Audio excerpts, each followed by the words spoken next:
Arriou na linha de Congo, é de Congo, é de Congaruê. Arriou na linha de Congo, agora que eu quero ver.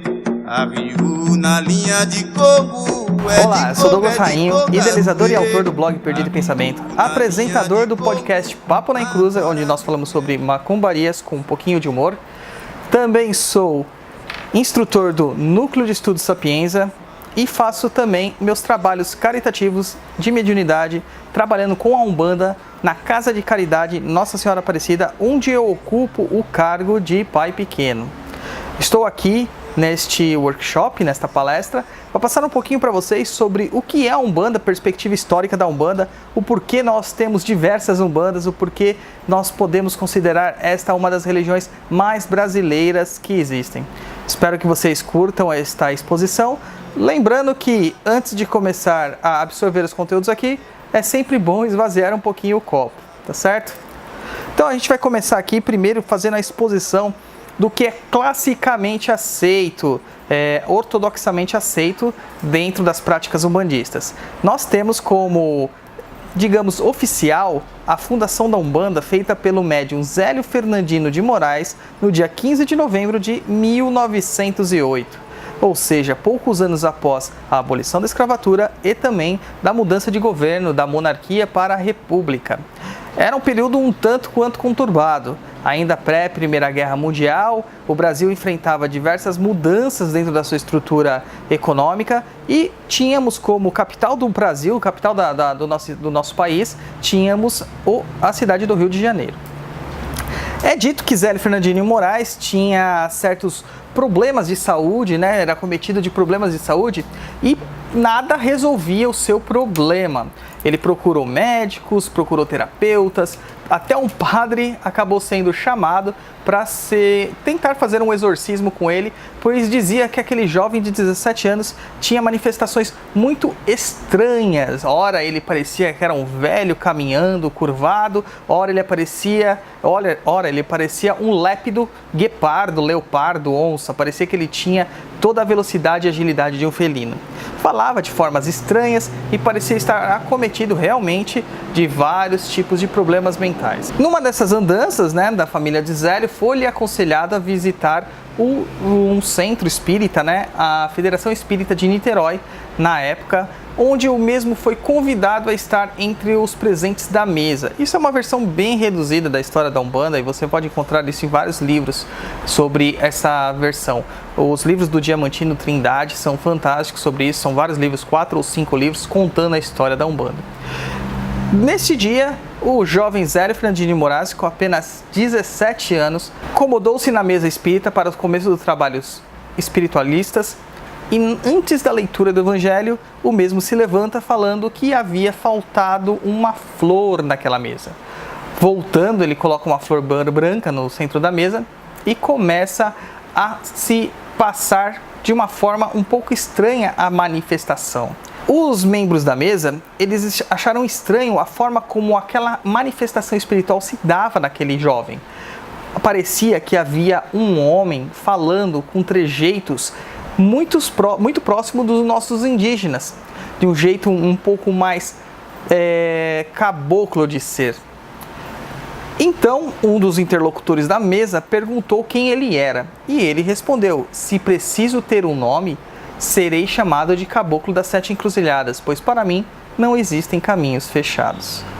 Uma das médiuns videntes que estavam também na mesa olhou para ele e falou: mas por que você se manifesta e se porta desta forma, sendo que o que eu vejo aqui é que você tem restos de vestes clericais no seu corpo astral, seu corpo espiritual?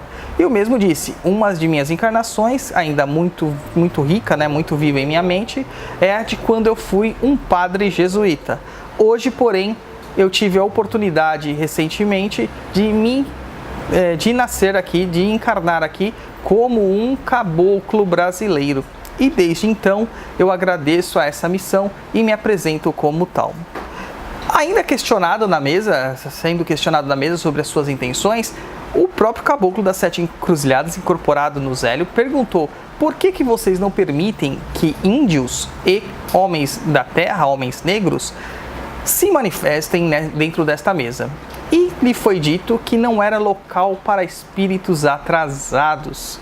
Então o caboclo das 7 encruzilhadas, investido de toda a sua autoridade moral, se ergueu e disse que a partir do dia seguinte, na casa do seu aparelho, o aparelho no caso é um médium, né, é a pessoa que faz a intercomunicação com o mundo espiritual e o mundo material, iria se dar o início de uma nova religião. E assim foi fundada a Umbanda. No segundo dia, após a manifestação do Caboclo das 7 Encruzilhadas, logo em seguida veio a manifestação do Pai Antônio, um preto velho, e esse preto velho foi o responsável por trazer o primeiro uso de elemento dentro da Umbanda registrado, que foi o uso do tabaco e do seu pito. Essa é a versão bonitinha da história. Então parece que tudo veio muito bem organizado, o espírito estava ali predestinado para descer no Zélio, estava determinado a exercer aquela função, e a partir daquele dia a Umbanda foi criada. Então, até dia 14 de novembro de 1908 não existia Umbanda. A partir de então, começou a existir Umbanda? Não é bem assim. Até porque, quando o Zélio se manifestou com o espírito das 7 encruzilhadas e ele fundou a sua nova religião, ele não deu o nome dela de Umbanda, ele deu o nome dela de Alabanda. E segundo os seus próprios guias na época e as pessoas que ali eram contemporâneas, Alabanda significaria glória a Deus maior, Alabanda, e era uma homenagem a um dos guias que se manifestavam por meio do Zélio, que seria o Orixá Malé. Mas, de qualquer forma, isso não faz muito sentido, pois quando você analisa alguns papers, alguns trabalhos acadêmicos, nós vemos que existiam diversas manifestações de pretos velhos, caboclos, rituais muito próximos ao que nós conhecemos como Umbanda antes de 1908. Até mesmo muito tempo atrás, desde a vinda dos africanos para cá, trazidos como escravos. Nós percebemos toda essa conjectura, essa modificação do panorama espiritual do Brasil. O Brasil já era habitado. O Brasil não, né? A terra que viria a ser o Brasil já era habitada por diversos povos indígenas. E esses povos indígenas tinham suas próprias culturas, tinham suas próprias vivências. Eles mesmos tinham as formas de cultuar o divino. Não é porque uma tribo ela tem uma deidade que a outra tribo também terá a mesma deidade. Eles tinham múltiplos deuses e as formas de manifestação de cada uma dessas tribos com o espiritual eram muito diferentes. Claro que dentro da visão eurocentrista que nós temos, nós acabamos transformando tudo numa mesma coisa. Queremos transformar tudo numa coisa só e sempre através do nosso próprio olhar, o nosso olhar já cristão. E as coisas não eram bem assim. Os índios não tinham estruturação entre bem e mal. Os índios não possuíam muitas questões sobre éticas que nós conhecemos como ética hoje em dia, que o branco possuía. Não existia nem a proibição da antropofagia, ou seja, o índio poderia tranquilamente praticar a antropofagia, que era o canibalismo, de uma forma ritualística, cerimonial, pois fazia parte de sua cultura, não havia uma proibição. E uma tribo indígena era completamente diferente da outra. Hoje nós temos mais conhecimento das tribos tupis guaranis porque elas foram as que tiveram mais contato com o homem europeu. Mas existem diversas outras tribos que estão aí e que nem falam uma língua próxima ao tupi-guarani. Geralmente se classificava entre tupis e tapuias, o que já é uma designação bem errada. Tupis é todo aquele que falava a língua tupi. Tapuia seria todos aqueles que não falavam a língua tupi. Hoje, segundo o IBGE, segundo a FUNAI, também temos essa classificação de forma linguística, porém os troncos são diferentes. Existe o tronco tupi, onde encontramos todos os tupis e os guaranis. Existe o tronco macro-G, onde se encontram todos aqueles falantes de línguas próximas, mas que não são tupi. E ainda existe um terceiro tronco, que são radicais livres, onde que as pessoas falam, os indígenas falam outras linguagens completamente diferentes desses dois troncos principais. Se a língua é diferente, as deidades são diferentes, as práticas religiosas são diferentes, a ética é diferente, a moral é diferente, é tudo completamente diferente. O indígena, ele não era uma pessoa totalmente deslocada das suas ideias religiosas, mas ele fazia esse cultivo espiritual, essa intercomunicação espiritual, como uma forma muito tranquila, uma forma muito natural. Para ele, todos os animais, falando de uma forma bem generalizada, eram seres como ele. Em algumas mitologias, os animais foram humanos que decaíram ao estado de animais. Lembrando um pouquinho, né, o mito da queda dos anjos, né? Porém, a gente não tem como confirmar exatamente isso, pois aí já temos um preconceito ou de uma visão cristã. Vai de saber se não foram esses historiadores que pegaram o mito cristão e entenderam o mito indígena a partir deste mito cristão. Pois bem, dentro das práticas que nós conhecemos das pagelanças indígenas, surgiram várias outras práticas espirituais, como a encantaria, como a jurema, como o próprio catimbó, já numa questão bem posterior, como o ritual de toré e vários outros tipos de rituais que nós podemos encontrar Brasil afora até hoje. Principalmente na região norte e nordeste, onde que nós ainda temos grandes reservas indígenas, nós podemos encontrar bastante dessa cultura espiritual preservada. Eles já faziam essa intercomunicação espiritual não entendida como mediunidade na época, sim, como um poder do pajé, mas eles tinham essa intercomunicação espiritual. Aliás, o pajé ele tinha uma atividade até um pouco mais ativa quanto se diz a respeito à própria mediunidade. Ele tinha mais trabalhos anímicos, mais trabalhos de cura, do que o trabalho propriamente dito de uma mediunidade canalizada. A mediunidade seria estar passivo para receber a informação vinda do astral, transmitida por um espírito, ou por uma entidade, ou por um encantado. No caso, os pajés eles conseguiam fazer o transporte da alma, que é o que nós conhecemos como viagem astral ou projeção astral, e se manifestar no plano astral para combater os espíritos malignos que estavam impregnando uma pessoa com aquele tipo de doença, ou com aquele tipo de febre, ou com aquele problema todo que ela enfrentava. A questão é que dentro das práticas hoje modernas, nós vemos isso como uma manifestação anímica e nós até combatemos esse tipo de manifestação de forma equivocada. O pajé ainda tinha vários conhecimentos de ervas provenientes das regiões onde eles habitavam, conhecia os ciclos da natureza, conhecia o clima, conhecia as doenças que acometiam os índios, conhecia os cantos rituais, os cantos evocatórios e invocatórios e toda a sorte de manipulação mágica daquela região e daquele povo. E esses pajés também tinham as incorporações ou canalizações dos espíritos dos ancestrais e dos espíritos das matas, os encantados. Então, vemos já um paralelo, né, com aquilo que nós vamos encontrar na Umbanda posteriormente. A manifestação dos espíritos ancestrais que habitavam as matas e que também habitavam todas as questões, todas as regiões de fundo, como eles dizem, que é o mundo dos encantados. Os africanos trazidos para cá como escravos também possuíam a sua religião bem definida. Aliás, religião não, religiões. Os primeiros africanos a aportarem aqui vieram de uma cultura chamada cultura banto, que hoje compreende a região do Congo e da Angola. Era o reino do Congo ali, né, naquela região. O que ocorre é que este povo, ele também já tinha sofrido influência do povo europeu. Então é bem comum encontrar lá figuras europeias, santos católicos, que foram sincretizados desde então, ou que foram até algumas pessoas que até se converteram ao cristianismo já antes de se aportarem estas pessoas, esses africanos, aqui no Brasil. Claro que a história que nós mais conhecemos aqui hoje em dia é que os africanos foram trazidos para cá no sistema de penúria, no sistema de escravidão, tudo correto. E que aqui eles ficaram perdidos em suas religiões. Mas de fato não é bem assim que aconteceu, pois dentre os africanos trazidos como escravos, haviam muitos que eram sacerdotes ou iniciados nos cultos que lá se praticavam. Dentro dos cultos que nós podemos encontrar lá na África, nós temos os cultos iorubás, que são o povo da região da Nigéria, ali um pedaço do Benin, da Nigéria, aquela parte do mapa da África, que tem a cultura Nagô. E podemos encontrar o povo da cultura Fon, que é a região do Benin, né, o antigo reino do Daomé, onde que nós também podemos encontrar toda uma sorte de cultura religiosa lá, que acabou dando origem a outras práticas religiosas quando também vieram para a América. Uma delas foi o próprio voodoo.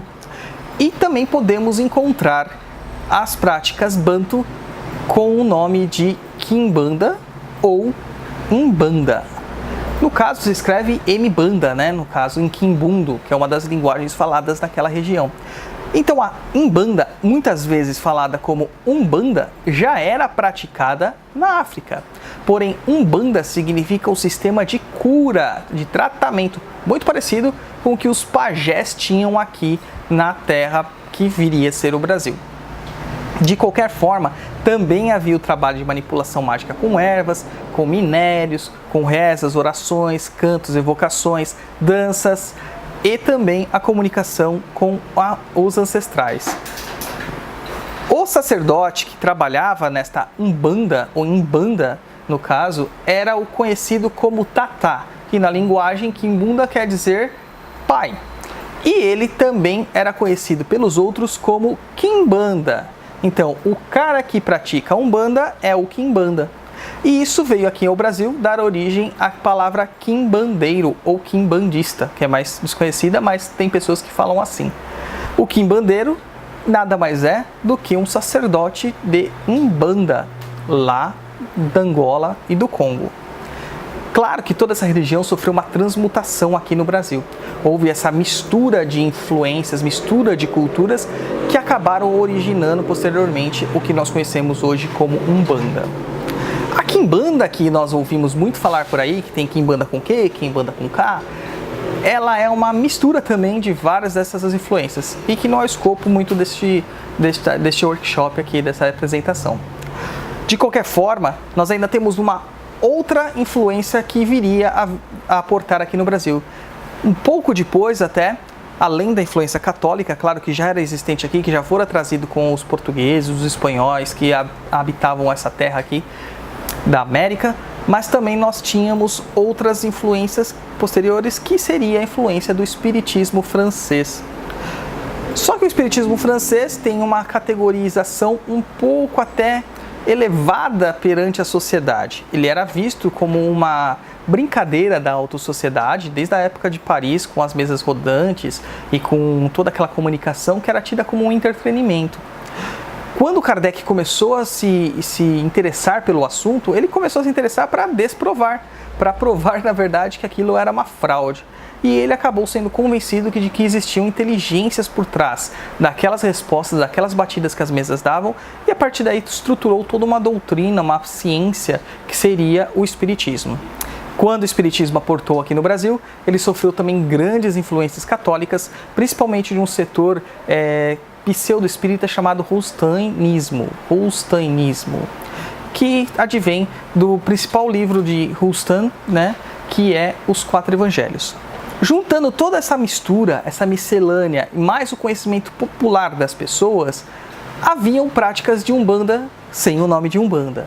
Existiam locais onde que médiuns, cavalos, aparelhos e outras denominações recebiam espíritos. Alguns chamavam de mestres, outros chamavam de encantados, outros chamavam de guias e outros chamavam só apenas de entidade ou espíritos. Então eu poderia entrar numa casa e encontrar uma pessoa manifestada num preto velho antes de 1908. Eu entraria numa casa e poderia encontrar também uma pessoa manifestada num caboclo antes de 1908. Eu poderia chegar até um centro espírita e ver a manifestação de uma entidade nativa, porque aqui no Brasil as entidades que são ancestrais a nós seriam os povos que formaram o Brasil, o europeu, o indígena e o africano. Então, nada mais natural do que num culto de ancestrais ter uma manifestação de um ancestral. Muito complicado seria só ter manifestações de espíritos doutores falando francês, alemão, inglês. Isso estaria incorreto. Uma outra questão que nós podemos levantar é o caso da própria criação da Umbanda, não sendo um nome de Umbanda, e sim Alabanda. Isso já determina que existia-se um nome e que aquelas pessoas que ali davam corpo à doutrina, corpo à religião, sabiam disso de alguma forma. Ou pelo menos as entidades espirituais já tinham ciência disso. E a partir daí elas tomaram certas precauções para que fosse realmente chamado de Umbanda, pois era muito similar àquilo que já era praticado em outros locais. A questão aqui, no caso que eu quero levantar, é que Zélio fundamentou a Umbanda. Foi como se ele viesse aqui para dar uma homologação, o Caboclo das Sete Cruzilhadas viesse aqui para organizar a religião. Então, em linguagem acadêmica, a gente poderia falar que o Caboclo das Sete Encruzilhadas e o seu médium foram organizadores da religião ou fundamentadores da religião, mas não fundadores.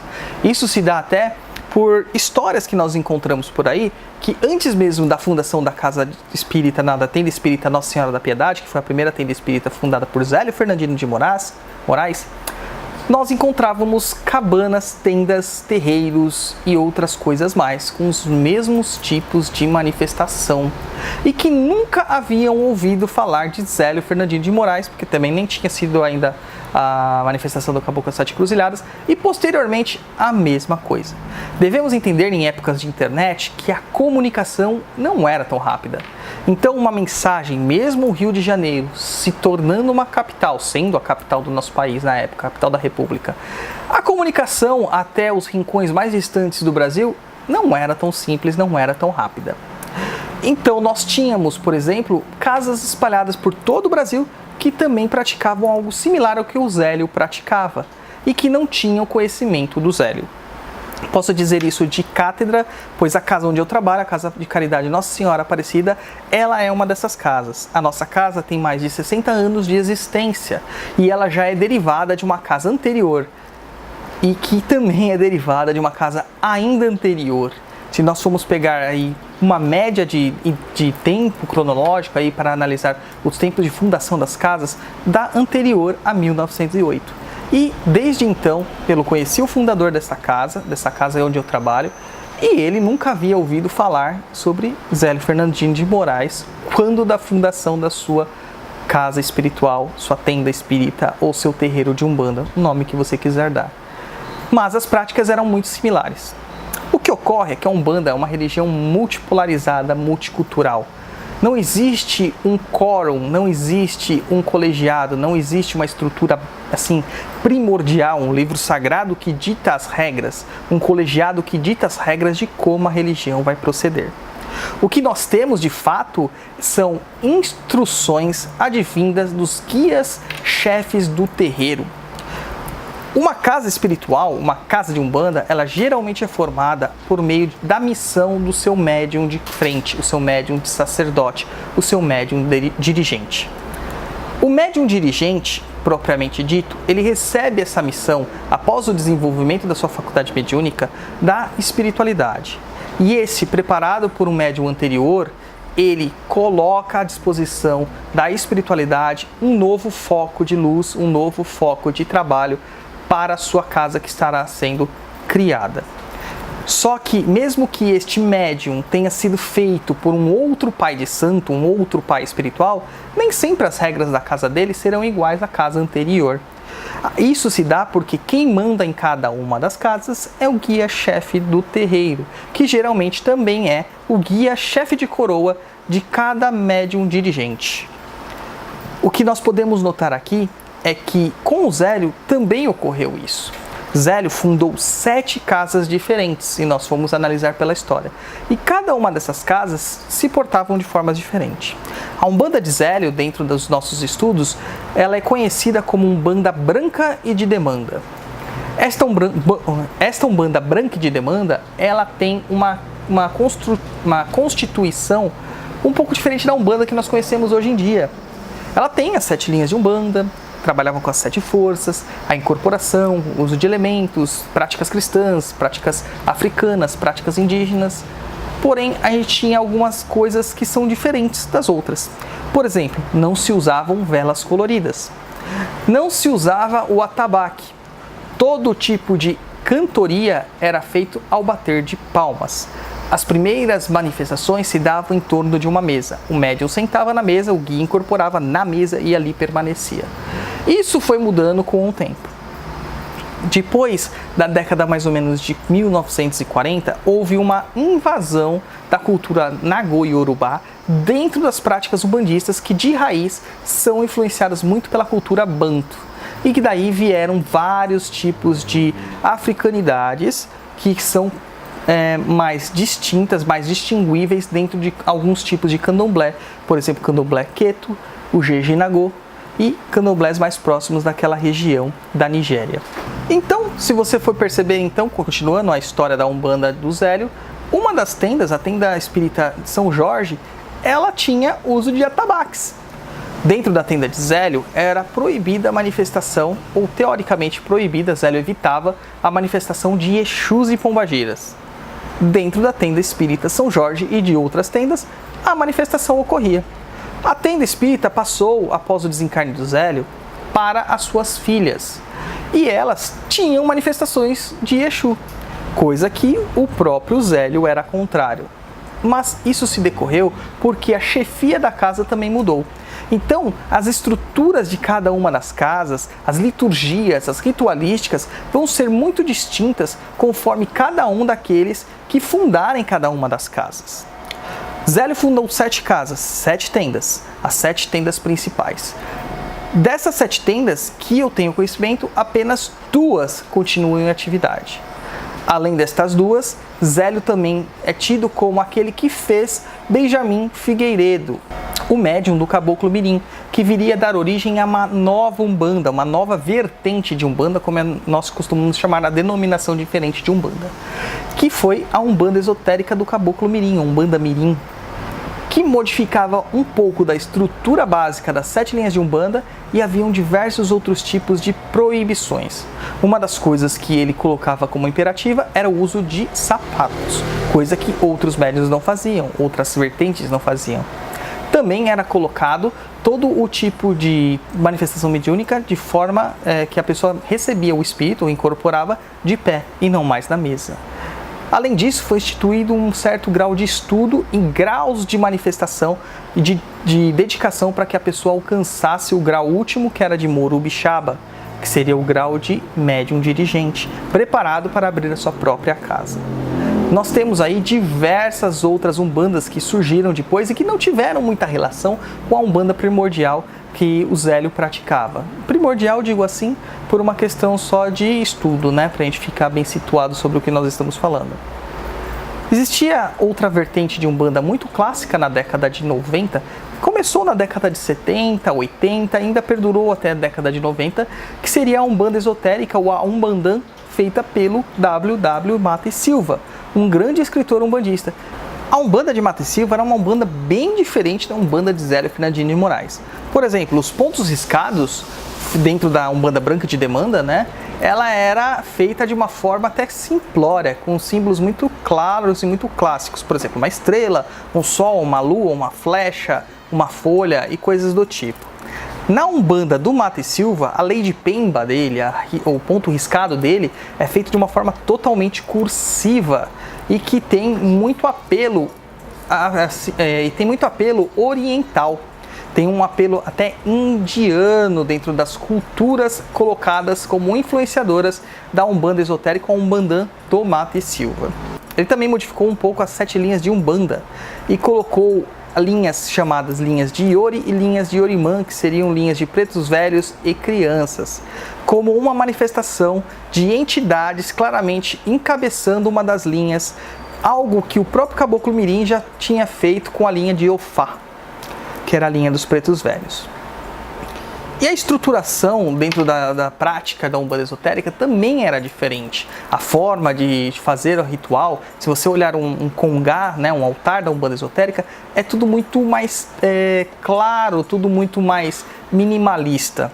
Já dentro das práticas da Umbanda tradicional, da Umbanda Branca de Demanda, nós temos a presença da mesa, a presença dos santos católicos, e isso também já era uma prática recorrente dentro das práticas de umbandas populares, que são essas umbandas antes do Zélio, das proto-umbandas, aquelas umbandas anteriores à fundamentação da Umbanda, e também daquelas umbandas que foram feitas depois do Zélio, mas não tinham conhecimento algum do Zélio. E há uma miscelânea de imagens colocadas ali. A linha do Oriente, que é uma linha que influencia bastante os trabalhos da Umbanda esotérica, ela já era presente desde a época do Caboclo Mirim. Mas dentro da estrutura litúrgica, dentro da ritualística do Mata e Silva, ela é muito mais impactante. Tanto que o mito fundamental, sua cosmogonia a criação do mundo, tudo isso perpassa por raças criadas de uma forma esotérica. Raça vermelha, raça negra, que não tem a ver exatamente com a cor da pele ou com o local onde que as pessoas nasceram, mas eram características de raças de pessoas, de humanos, dadas às épocas anteriores. Era tido que a raça vermelha teria sido a primeira raça de humanos, a raça negra posterior, que seriam os egípcios, a raça vermelha seriam os Atlantes, os habitantes da Atlântida, da Lemúria, de Mu, os habitantes do Egito seriam a raça negra, e assim por diante até chegar à nossa era, que seria a Era Branca, e que estaria aí compreendida uma era de obscuridade, onde nós estávamos resgatando o conhecimento da antiguidade. Toda a linguagem de Mata e Silva ela é muito esotérica, ele era muito influenciado pelo ocultismo europeu, que também já era influenciado pelas ideias orientais. De certa forma, se tornou uma das umbandas mais populares porque Mata e Silva escreveu muitos livros. Hoje já é uma umbanda um pouco mais deslocada, a gente não encontra tantas informações sobre isso. O seu sucessor, o Rivas Neto, ele chegou até a criar uma faculdade de teologia umbandista, porém ele acabou modificando a sua estrutura de pensamento e hoje ele faz uma prática bem mais africanizada das práticas umbandistas dele. Ele coloca muito mais elementos de culto de nação, de candomblé dentro das suas práticas ritualísticas. Ainda com essa forma de pensamento, nós temos vários outros tipos de vertentes de Umbanda. Mas uma das que ficou mais evidente aí nos últimos anos, a partir de 1999, foi a Umbanda Sagrada proferida por Rubens Saraceni. Rubens Saraceni foi um escritor umbandista que, de certa forma, revolucionou o mercado editorial espiritualista, pois eu acredito que ele tenha sido o autor que mais livros escreveu, e principalmente romances mediúnicos. Não que os romances já não existiam antes do Mata e Silva, eu tenho livros de 1930, 1940, que são romances mediúnicos, umbandistas, mas de qualquer forma, o Rubens Saraceni ele dava muita ênfase a esse tipo de literatura. E ele reestruturou a sua Umbanda de uma forma um pouco diferente das demais, criando tronos, caracterizando vários orixás como pares polarizados das divindades dentro da estrutura das 7 linhas, que acabou se transformando em 7 troncos. Cada um dos tronos tinha lá um par de orixás, um masculino, um feminino, um ativo, um passivo, que se demonstrava em cima de um fator, termo usado por Rubens Saraceni, que era uma das facetas divinas. Então ele tinha lá trono de fé, trono de conhecimento, justiça, lei, evolução, geração e afins. A questão é que este pensamento é um pensamento moderno, é um pensamento atual, não é um pensamento que faz jus à tradição.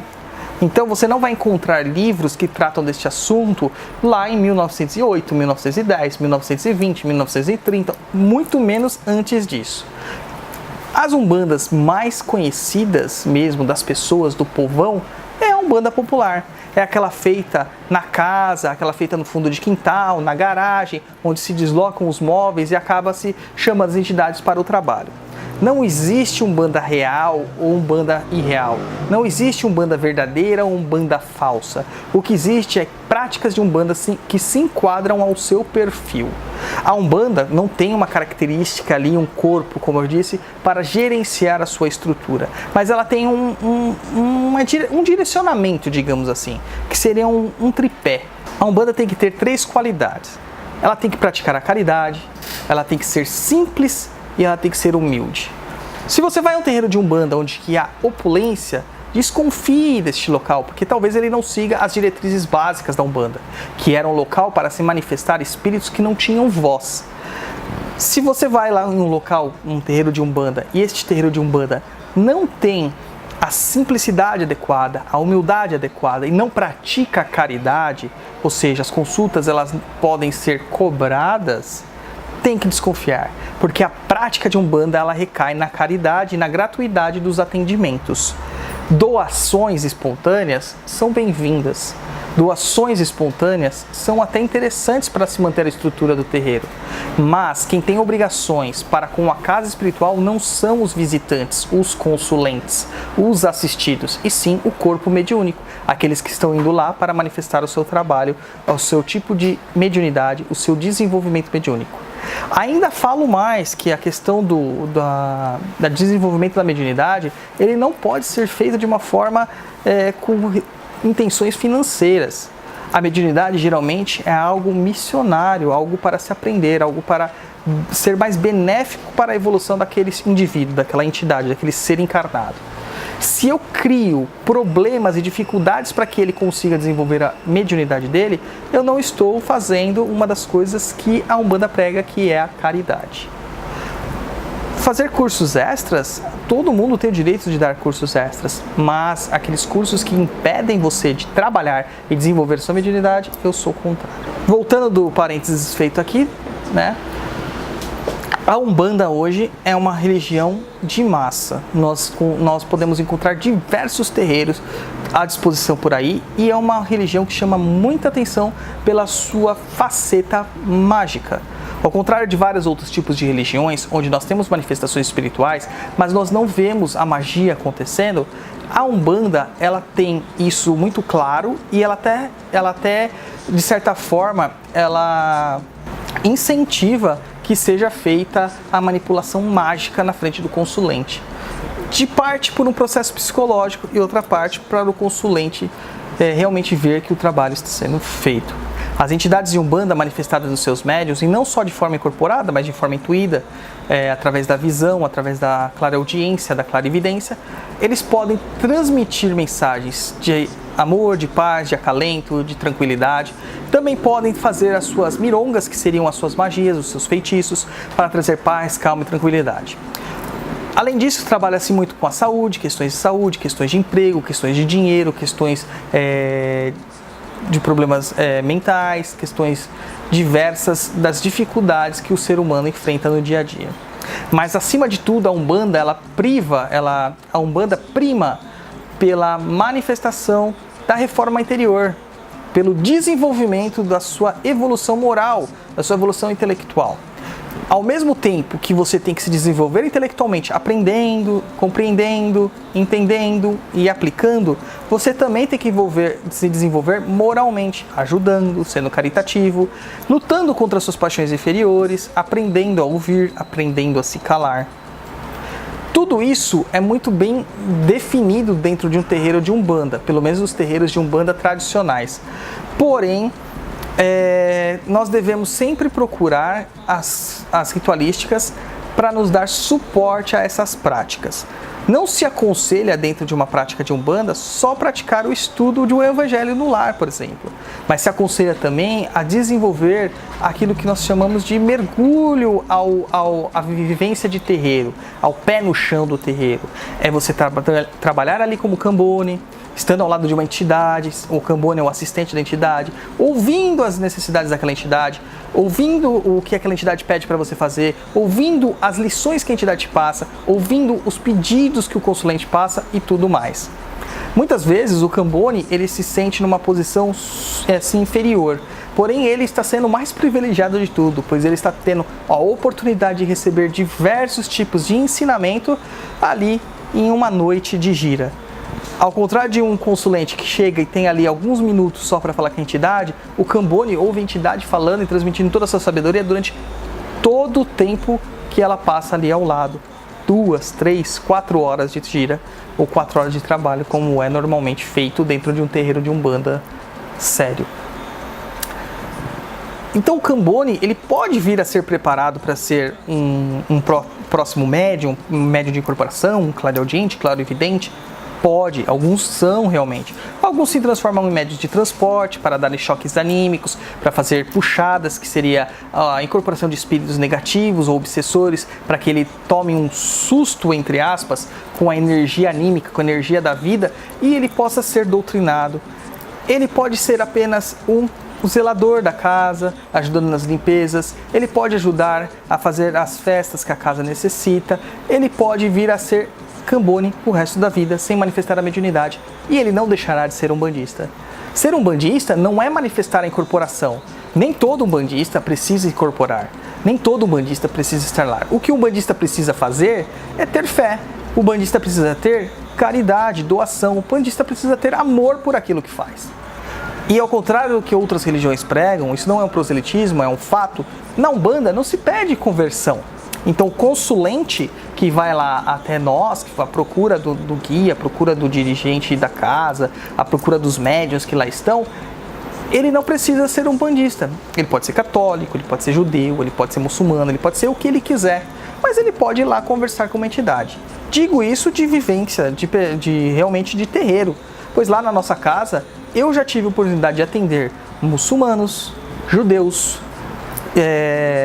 católicos ortodoxos, católicos romanos, espíritas, evangélicos, ateus, até ateus já foram lá.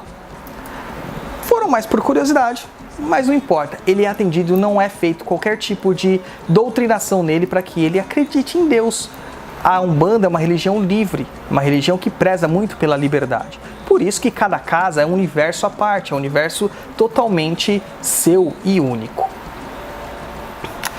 Dentro das práticas umbandistas, nós temos toda essa ritualística da magia, onde se utilizam vários tipos de elementos, como o fumo, como a defumação, as ervas picadas, que elas acabam entrando, a gente acaba queimando essas ervas para que aquela fumaça tenha certos tipos de atividades mágicas, limpeza, descarrego, prosperidade e outras coisas mais.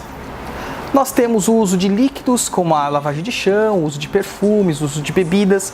Em algumas casas o uso de bebidas não é aconselhável, que nem na minha casa é totalmente proibido o uso de bebidas alcoólicas. Porém, em outras casas isso é permitido. Lembrando que nem sempre a bebida alcoólica é usada para beber.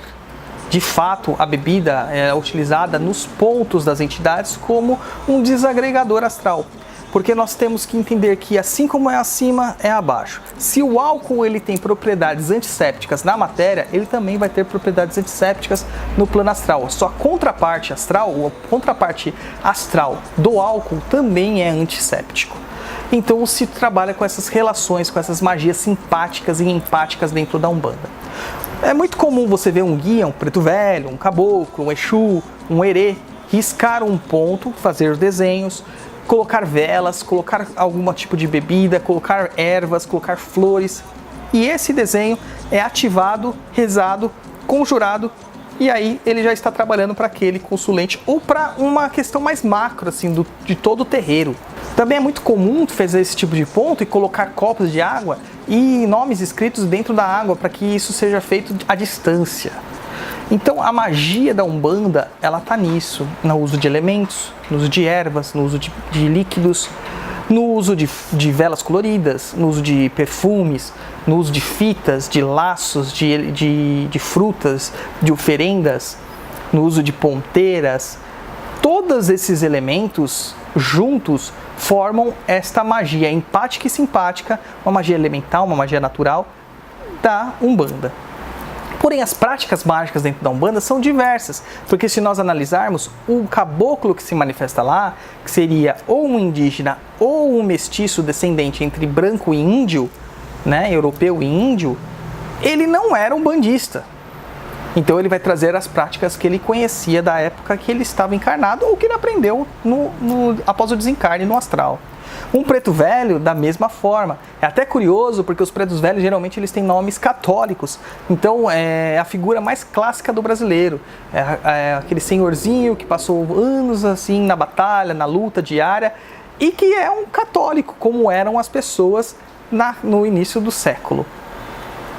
Além disso, nós temos as figuras dos Exus, sempre muito requisitados entre os terreiros. Eles vão trazer as vivências deles. Muitos deles tiveram práticas de magia cerimonial, tiveram práticas de magias ligadas à Goécia, outros tiveram práticas de magias próprias de algumas regiões da África, principalmente os caboclos quimbandeiros. Eles têm muita ligação com a própria quimbanda, e alguns outros tipos de Exus, alguns outros tipos de entidades como baianos. Eles têm muitas ligações com o catimbó, com a jurema, com a encantaria e com a macumba carioca.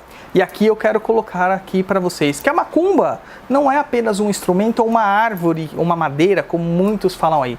A macumba, de fato, era uma seita ou um processo ritualístico, um processo mágico, um sistema mágico religioso que existiam nos morros cariocas, onde a ética, a moral, era um pouco diferente da que nós estamos acostumados nos veios cristãos, assim como é na questão da quimbanda, que é a contraposição das ideias cristãs. muitas vezes. Era o movimento de resistência às ideias impostas aos antigos africanos que aqui aportaram e aos indígenas que aqui já estavam. Eles criavam um movimento de resistência, resistindo à imposição do cristianismo e praticavam a sua própria magia. Então a macumba carioca, de fato, ela é muito mais próxima do voodoo de Nova Orleans, do próprio voodoo do Haiti. E a gente tem esse conceito da ética trabalhada através da justificativa, ou como no voodoo fala, justify, essa justificativa. Se é bom para mim, se vai me fazer bem, é isso que deve ser feito. Eu acredito que eu não tenho comprometimento quanto a isso. A Umbanda, então, é isso aí, gente. É uma religião multifacetada, onde diversos espíritos estão lá para serem trabalhados, podem trabalhar à vontade, não há preconceitos quanto aos espíritos que se manifestam dentro da Umbanda. As falanges, elas acabam sempre agregando mais espíritos, que esses espíritos, por uma questão de organização e hierarquia, acabam assumindo os arquétipos que já existem na Umbanda, como caboclos, pretos velhos, exus, boiadeiros, baianos e pombagiras, herês e outras categorias mais, para que isso não crie tanta confusão na cabeça dos consulentes. Mas pode ser que aquele preto velho que você adora consultar não seja nem negro e não seja nem ancião. Pode ser que aquele caboclo que fala totalmente arrastado tenha sido educado por um jesuíta na linguagem atual, na linguagem comum da época, vamos dizer o português da época, e que tenha uma instrução formal e que ele fale de forma muito melhor do que muita gente fala hoje, com instrução formal. Isso não se faz uma mentira, isso não consiste em uma mentira, mas é a realização de um arquétipo, porque todas as religiões, elas têm que ter um nível de teatralidade. Há uma diferença entre a teatralidade da religião e a mistificação. A mistificação é realmente fingir, mas a teatralidade é trazer toda uma ritualística para que se abram portas da consciência e do inconsciente, para que aquela prática consiga tomar forma no plano material, na ritualística do terreiro, ou onde quer que esteja sendo desenvolvido o trabalho espiritual. Todas as religiões têm suas práticas ritualísticas teatrais. A missa é uma prática ritualística teatral, a missa católica. O púlpito do pastor, a mesma forma, a pregação do pastor. E qualquer religião você vai encontrar isso. Fechando aqui, nós podemos perceber que a Umbanda, ela sofreu influência de todas as culturas que formaram o Brasil. Então seria incorreto eu afirmar que a Umbanda é uma religião afro-brasileira. Seria mais claro eu falasse que ela era uma religião afro-ameríndia, europeia, brasileira.